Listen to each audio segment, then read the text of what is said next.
TET regarding একটি important update আজকে উঠে এলো।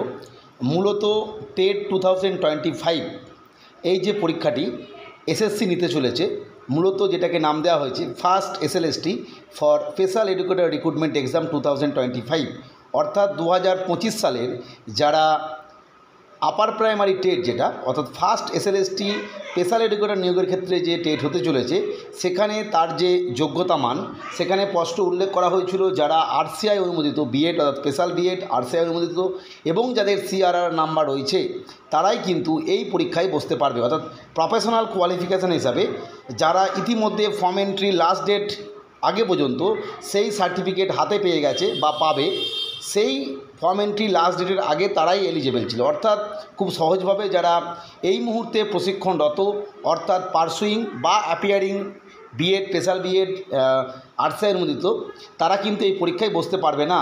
কিন্তু এনসিটি নিয়ম অনুযায়ী টেট পরীক্ষায় প্রফেশনাল কোয়ালিফিকেশানের ক্ষেত্রে যারা পারসুইং বা অ্যাপিয়ারিং ক্যান্ডিডেট তারা কিন্তু টেট পরীক্ষায় বসতে পারে। এটা হচ্ছে এনসিটি নিয়ম।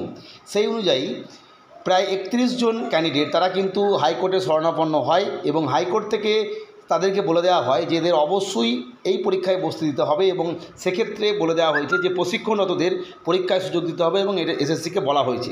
এবং ইম্পর্ট্যান্টভাবে এটাও উল্লেখ করা হয়েছে যেহেতু এটার গেজেট নোটিফিকেশান প্রকাশ হয়ে গেছে, ফলে সেই নোটিফিকেশান যদি পরিবর্তন করতে হয় করে নিতে হবে এবং এই মুহূর্তে যাতে এরা ফর্ম ফিল আপ করতে পারে অতি দ্রুত, অর্থাৎ এই ফেস্টিভ সিজন শুরু হওয়ার আগেই, সেক্ষেত্রে যদি অনলাইনে নাও হয় সেক্ষেত্রে অফলাইনের মাধ্যমেও যেন তারা এই পরীক্ষায় বসতে পারে বা এই পরীক্ষায় বসার সুযোগ পায়, সেই রায় কিন্তু এসএসসিকে দেওয়া হয়েছে।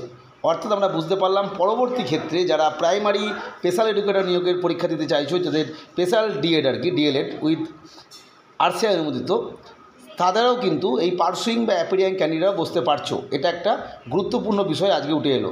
যাই হোক, পরবর্তী আপডেটের জন্য চ্যানেলটিকে সাবস্ক্রাইব করে রেখো। ভিডিওটি দেখার জন্য প্রত্যেককে অসংখ্য ধন্যবাদ।